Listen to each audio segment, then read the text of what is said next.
This place! This place! It was hitting me on every level. Having to show my body to strangers, having to interact in an atmosphere that was weirdly pseudo-sexual, at least to me, and now this new reminder of the ravages of time. Yet another thing I couldn't do. I probably hadn't cut any wires since Somalia in the 90s.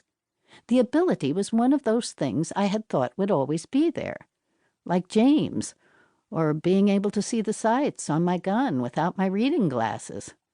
Another bit of my old life I had taken for granted. Gone.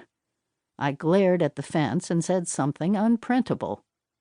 Getting back to work with gritted teeth, pain lancing through my forearms now with each snip of the wire, I soldiered on through until I'd cut the hole I had set out to make.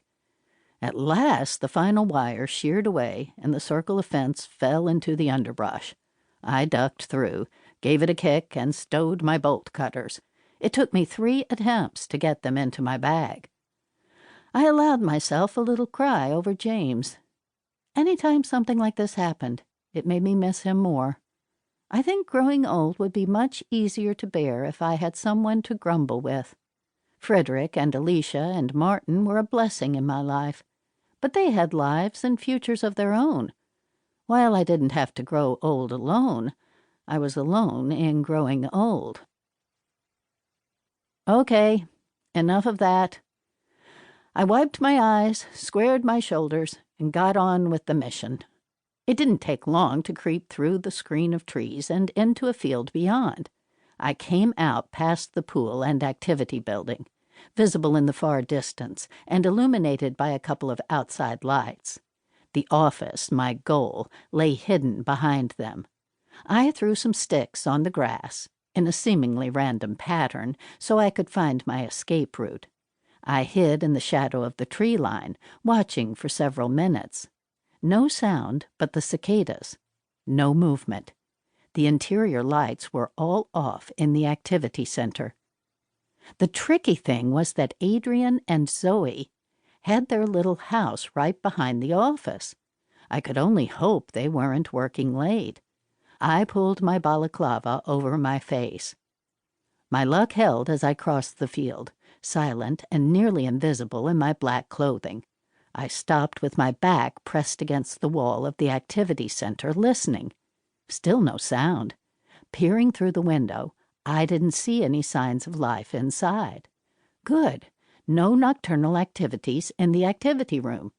The last thing I needed tonight was to come across a pair of amorous nudists being positive about each other's bodies.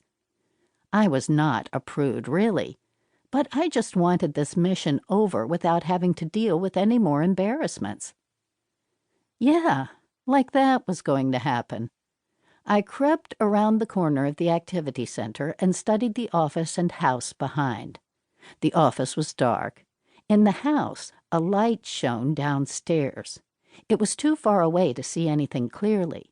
The night air brought the faint sound of a television. Good. The sound would mask my movements. Bad, because they obviously had a window open. Speed was the answer. Speed I didn't have. In the old days, I would have run low and silently to the office and quickly gotten out of sight of that window. Instead, I walked quickly and silently, and eventually got out of sight. No one appeared at that window. No one shouted. Thank goodness for the apathetic American television viewer, clothed or otherwise. I dared a quick shine of my light and saw no stickers warning of a security system. I saw no telltale wires either, and I did not recall seeing a keypad inside the front door like I had in my own home. The door was locked, of course, but I took care of that with my lockpicks easily enough. I allowed myself a smile. That was something time hadn't yet stolen from me. I eased the door open and closed it silently behind me. The interior of the office was dark, the Venetian blinds all closed. I turned my mag light back on, half covering it with my hand. With the feeble glow I allowed through my fingers, I made my way to Adrian's desk.